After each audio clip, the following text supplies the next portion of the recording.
Why does the US continue to dish out billions of dollars to possibly one of the most despised countries in the world? Because the nation of Israel happens to be one of the US most valuable allies in regard to economics, technology, and foreign relations. US-Israeli relations play an important role in the US policy in the Middle East, and Congress has placed lots of stock in the importance of the maintenance of a close and supportive relationship. It all started with the U.S. support of the ideas expressed in that of the Balfour Declaration, set forth by the British in 1917, calling for the establishment of a Jewish homeland in Palestine. After World War II, the Jewish victims of the Holocaust and the displaced Jewish descendants of the 1600 BCE Jewish diaspora, plus some American Jews sympathetic to the cause, instigated an enormous movement for the principles of the Balfour Declaration to be put into action. In 1947, Truman accepted the United Nations partition plan of Palestine, granting 57% of the land to Israel and 43% to Palestine, and personally lobbied for its success. The plan lost support from UN member nations, especially as hostilities between Jews and Palestinians multiplied in 1948, and Arabs lost more land or fled. Truman recognized the State of Israel just moments after its creation on May 14, 1948. The US and Israel both reap economic benefits from their relationship. Partly helped by US economic aid, Israel's economy has been growing and is now essentially self-sufficient.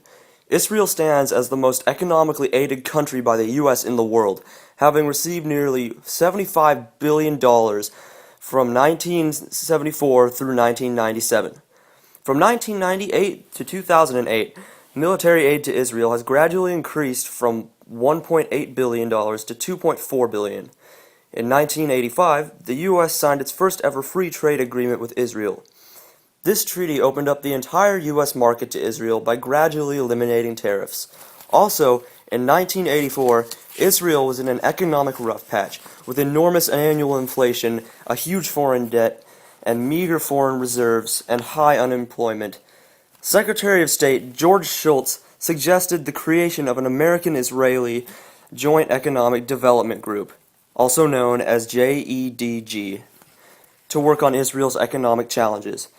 The JEDG played a significant role in the creation of Israel's successful economic stabilization plan that included budget cuts, tighter control of the money supply, and the devaluation of the shekel. It is not unusual for the United States to show other nations how to stabilize their economies. However, the Israeli case was unique in that the U.S. Treasury, instead of the World Bank or the International Monetary Fund, provided financial hospitality. More remarkable, the disbursement, along with the $3 billion non-emergency economic and military aid, met no real opposition in the Senate, where the vote. Technology is another area that the U.S.-Israeli relations benefit. Joint programs with Israel's high-tech military industry have led to advancement in weapons systems. A prime example of this is the Aero-Ballistic Missile Defense System. This system is the only system in operation that has maintained succession in shooting down missiles at high altitudes and speeds. One of these defense systems, known as the Iron Dome, even successfully intercepted a Grad rocket attack from Gaza on April 7, 2011. The development cost has been shared equally by the U.S. and Israel. The manufacture is a joint venture of American and Israeli aerospace industries. U.S. and Israel coordinate strategies for combating terrorism and weapons proliferation. They share highly sensitive, often real-time intelligence. An Israeli company even agreed to design and build the fence on the U.S.-Mexican border. During the 1940s and 1950s, the Truman and Eisenhower administrations didn't see Israel as a worthwhile ally because at the time, it was not deemed powerful enough to be of any use to American interests. However, in the 20 years following its establishment, its rapid growth and success in the Third World increased Israel's potential value towards the United States.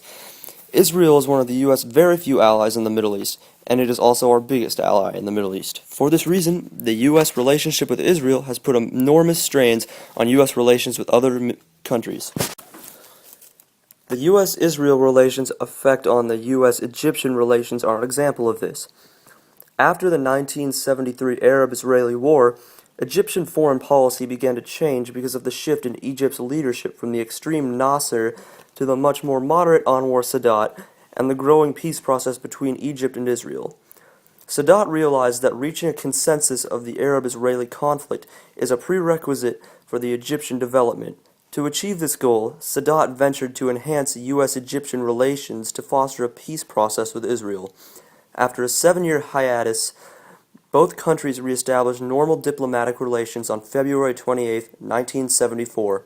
In moving towards the U.S. in foreign policy, Sadat worked with President Richard Nixon to expel 20,000 Soviet technicians and soldiers and reopen the Suez Canal. Sadat opened negotiations with Israel, resulting most notably in the Camp David Accords, brokered by President Jimmy Carter, and made peace with Israel in an historic peace treaty in 1979. Sadat's domestic policy, called Infita, was aimed at modernizing the economy and removing Nasser's heavy-handed controls. Sadat realized American aid was essential to that goal, and it allowed him to disengage from the Israeli conflict and to pursue a regional peace policy. This was just one example of how U.S.-Israeli relations have affected U.S. relations with other countries in a good way. There are many other examples that were not so good. 3. The U.S. and Israel are very culturally and politically similar, in that they both have a multiple political party system, democratic forms of government, and lots of the same views on civil rights issues.